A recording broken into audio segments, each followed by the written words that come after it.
War has come home to Russia.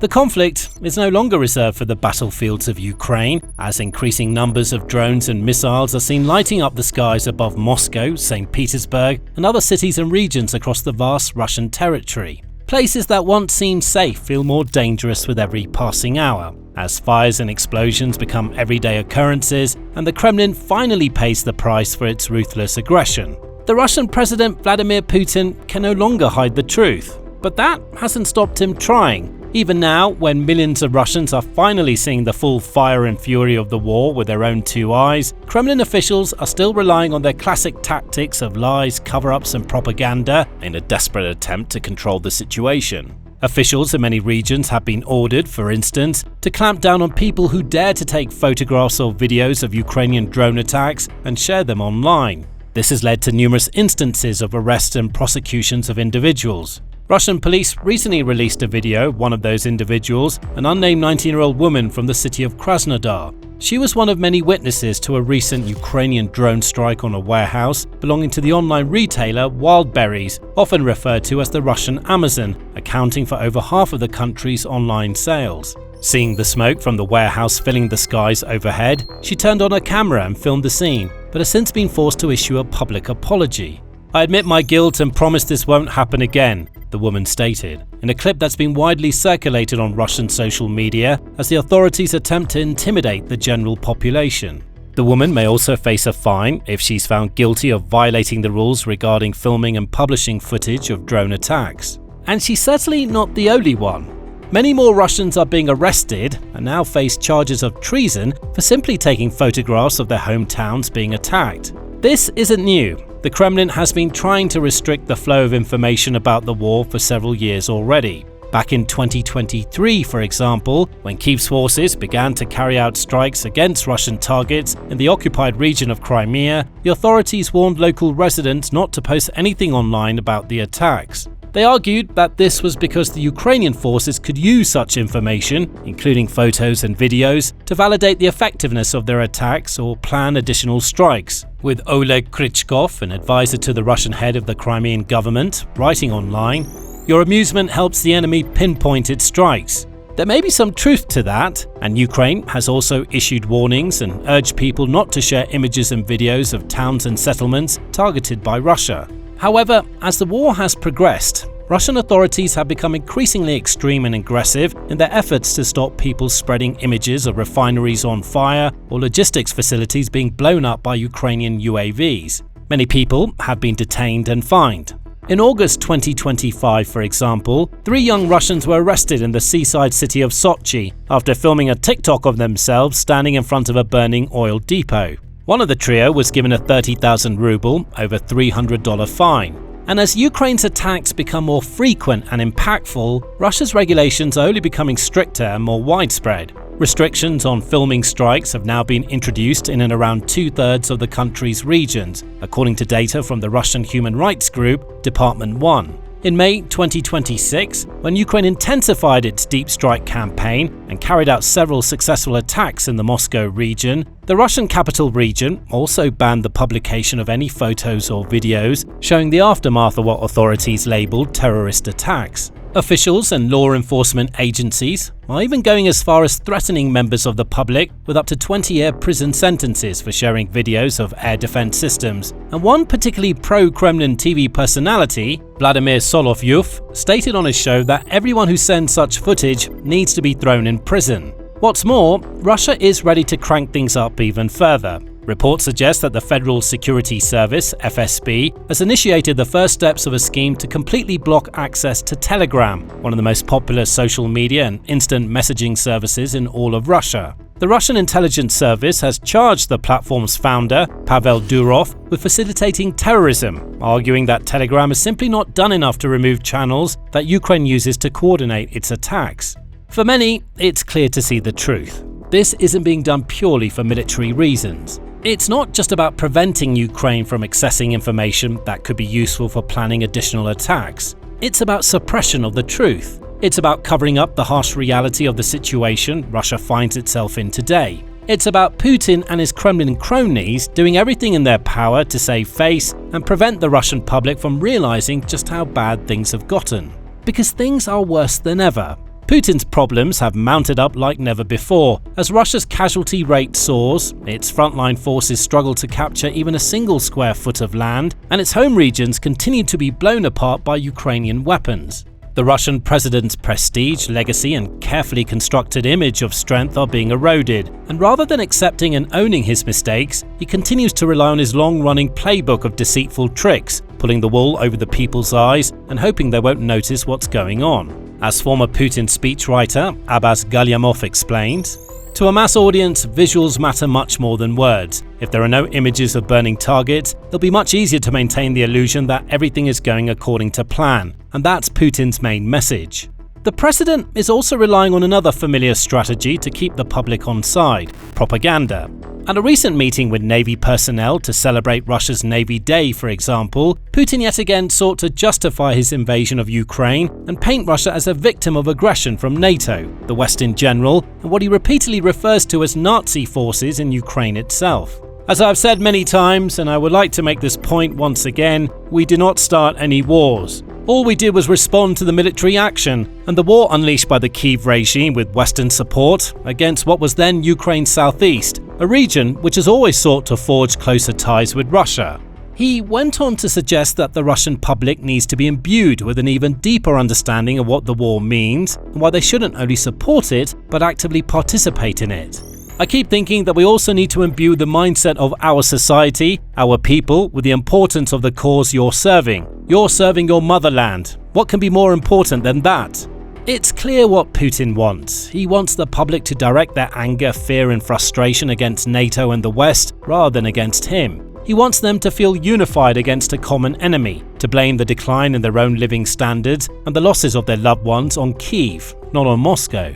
He wants the Russian people to believe that he and they are on the right side of history, and that they must remain strong and solid, even as the situation deteriorates. In short, he wants the general public to remain compliant and supportive, so that he can carry on doing all the same things that have made their lives so much worse, isolated their country from the wider world, and led hundreds of thousands of soldiers to early graves already. He wants all of this because he knows that he can't just keep throwing trillions of rubles into the war chest and hoping that everything works out in the end. He also needs to keep the people on side and ensure that tens of thousands of Russians remain willing and able to don their fatigues and head to the front lines to continue the fight when those who signed up before them are wounded or killed. In fact, rumors are starting to spread that Putin may even be planning a fresh wave of mobilization efforts across Moscow and St. Petersburg, with thousands of locals being made to go and fight. But before we dig deeper into that, if this is the kind of insight you want more of, make sure you're subscribed to The Military Show. We break it down like this every week. Now, on June 12, 2026, Putin signed a decree to increase the size of Russia's armed forces by over 7,000 people. The following month, he went further, signing another decree to add an additional 25,000 individuals to the country's military, increasing the overall total to 2,426,130 personnel, including 1,535,000 servicemen. Many military analysts believe that these are the first steps towards a possible mobilization, and there are already reports of Russian recruiters brutally snatching men off the streets and forcing them to sign military contracts as the Kremlin becomes ever more desperate to replenish its ranks. In late July, for example, the independent Russian news outlet 7x7 shared reports from the small village of Bashmakovo, situated in the Penza region. According to the 7x7 report, which cited video evidence from a Penza blogger named Stanislav Morozov, recruiters have been spotted over the summer months scouring the streets for able-bodied men and forcing them into service. One woman told Morozov that her brother was dragged to the local recruitment office, violently beaten, and then made to enlist in the military. Other residents shared similar stories, adding that there have been even cases of minors being abducted, beaten, and left in the woods when recruiters realized they were too young to sign contracts. The same tactics have been seen elsewhere. In the little settlement of Podgonoye, for example, a man named Sergei Milkin was forcefully removed from his home and taken to an administration building. Despite suffering heart problems, he was ordered to sign up for service and swiftly dispatched to the front lines. Just a few weeks later, his wife Elena shared a message on a local public page to reveal that her husband had been killed. These too are the kinds of stories Putin wants to cover up. Clearly, he has no qualms about treating the Russian people like pieces of meat, violating their rights and ripping families to pieces to feed his insatiable war machine. But he still wants to maintain his image as a stern but fair leader, trusted and respected by the public at large. He believes that lies and propaganda will be enough to make this happen, so that if and when the time comes for a mass mobilization, people will willingly accept their papers and leave their lives behind to serve their motherland. But the sad fact for Putin is that these sorts of tricks, which may have worked for large parts of his presidency, are rapidly running out of steam. Increasing numbers of Russians are refusing to believe the tall tale their president has to tell about the war going well, and it's not hard to see why. Even with authorities clamping down on people's freedom of speech in various ways, the people aren't blind. They can see the impact of the war quite clearly, with millions of Russians having already lost friends, family members, neighbours, or other members of their communities to the conflict. Increasing numbers are also being exposed to the impacts of Ukrainian UAVs, hearing air raid sirens, receiving alerts on their phones, or literally looking out of their windows and seeing smoke and flames fill the air from nearby refineries on fire. Large parts of the population have also suffered in other ways. Some have lost businesses due to the economic impacts of the war, for example, or witnessed their living standards sharply decline as imports dry up, big brands exit the Russian market, and the prices of everyday products continue to rise. The Russian public hasn't suffered anywhere near the same extent as those in Ukraine, of course, but the war has touched their lives and continues to do so in increasingly dramatic ways. And the natural response to all of this is a rising tide of resentment, fear, anger, and frustration. Putin wants the public to direct those negative emotions beyond Russia's borders, but more and more people are refusing to toe the line. In fact, they're starting to rise up and take action against the regime. Back in Bashmakovo, for example, reports reveal that residents have formed their own militia group aimed at protecting local men from aggressive recruiters. An estimated of 250 persons have volunteered to join the group. Some have contributed to it financially. Others have shared information about it online. Some, however, have actually stepped out into the streets, patrolling the settlement and maintaining vigils in neighbouring villages to ensure that men make it back to their homes without being captured en route. The situation has even reached the point where the local police have threatened to lock everyone up unless the group disbands. This is just one group in one tiny Russian village, but it's representative of something bigger. It's a sign of something that the Kremlin would be paying attention to, a rising sense of rebellion among the Russian public. People are tired. They're utterly and entirely exasperated with this war. They're sick of seeing their friends, husbands, brothers, sons and neighbours being sent to fight in a conflict that no longer seems to have any clear purpose and certainly seems to have no end in sight. They want it to end as soon as possible, and at least some are starting to realise that the only way they can play a part in making that happen is by refusing to comply with those in power. For some, like those in Bashmakovo, this means getting out in the streets to safeguard their fellow citizens. For others, it means getting out of Russia entirely while they still can. Reports have revealed, for example, that vast numbers of Russians are buying up properties in other countries that still allow those with Russian passports to travel in and out as they wish. Like Armenia. Several realtors based in the Armenian capital of Yerevan, for example, have revealed that most of their new clients at the moment are Russians looking to leave their homeland behind. Some have compared the surge in business to what was seen in 2022, when hundreds of thousands of Russians fled their country, either to avoid mobilization or as an act of protest against the Putin regime. As a result of the surge, rental prices in Yerevan have risen by around 30% in just 3 months and are expected to increase even further before the end of the year.